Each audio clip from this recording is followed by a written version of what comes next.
Bonjour à toutes et à tous et bienvenue à un nouveau numéro de Metal Missile and Plastic Gun. Aujourd'hui nous allons voir le SRC, donc le jouet Bandai de Gurren Lagann, une série que je pense la plupart d'entre vous connaissent. Une excellente série d'ailleurs, donc voici la boîte.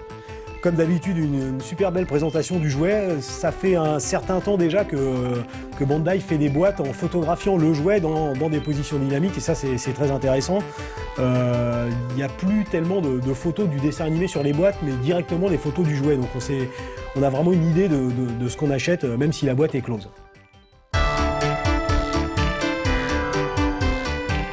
Voilà, je l'ouvre, le moment est venu.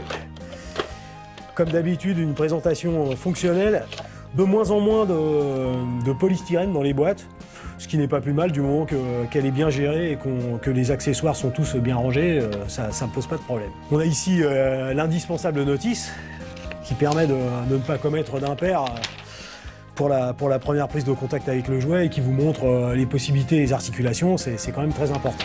Ceux qui sont, comme moi, coutumiers des boîtes à fermeture, procédez avec douceur parce que souvent les accessoires giclent au moment où on les sort et vont se perdre à l'endroit bien sûr inaccessible, le plus profond possible, le plus noir possible, le plus poussiéreux possible aussi. Voici Gurren Lagann. Il n'y a aucun doute là-dessus, on reconnaît sa silhouette caractéristique, à savoir ses protège-épaules qui, comme vous pouvez le constater, sont articulés, que vous pouvez orienter selon la direction des attaques ennemies des hommes bêtes. Une des signatures technologiques et visuelles de Gurren Lagann, c'est-à-dire les gunmen qui ont le visage, du moins un visage au milieu du corps.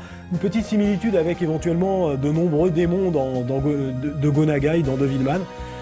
Peut-être une inspiration, sait-on jamais. L'objet est superbe, entièrement articulé comme il se doit, avec des articulations à cliquet comme vous pouvez l'entendre.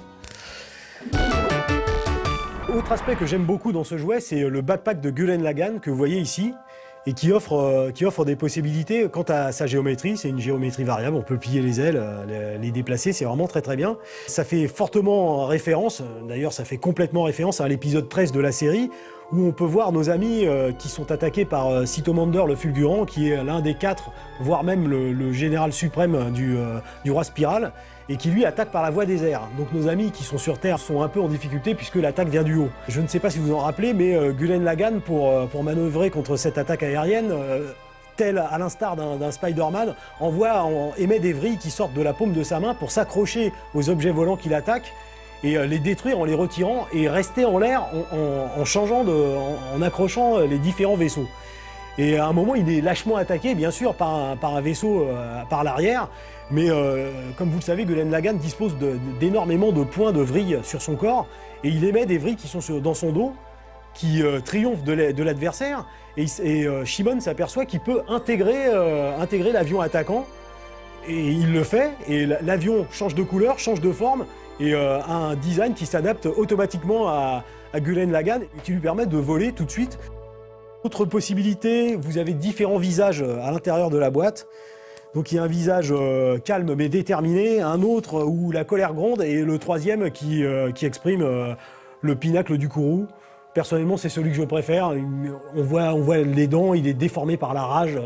C'est bien, c'est le faciès d'un robot, c'est raccord. Et puis, vous avez aussi la possibilité d'avoir, autre inspiration que je soupçonne provenir de Gret Matzinger, les lunettes de la partie gunman de Gurren Lagann qui peuvent s'enlever. Donc ici, vous les enlevez, ainsi que son front qui part avec. Vous le déposez, vous mettez un autre front parce que, bon, il ne sera pas dit que Gurren Lagann sera pris au dépourvu.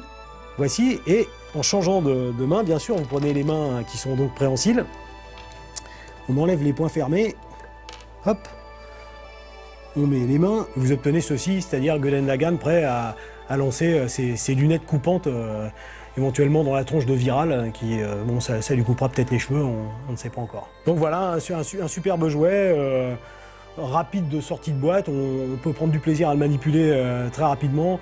Là aussi, SRC, d'une manière générale, offre des possibilités rapides de jeu ou d'amusement. c'est toujours un peu moins complexe que Soul of Shohokin, mais justement, le but est différent, donc c'est intéressant d'avoir les deux. Voilà, c'est terminé pour ce jouet de Gurren Lagann, mais on va vous parler de Gurren Lagann dans les semaines à venir, donc restez à l'écoute, restez à l'affût, parce qu'il y a toujours des choses à voir avec ce genre de jouet. Comme vous pouvez le constater, des ailes, des vrilles, des choses coupantes, un visage colérique. Les jouets sont quelque chose de beaucoup trop sérieux pour être confiés aux enfants.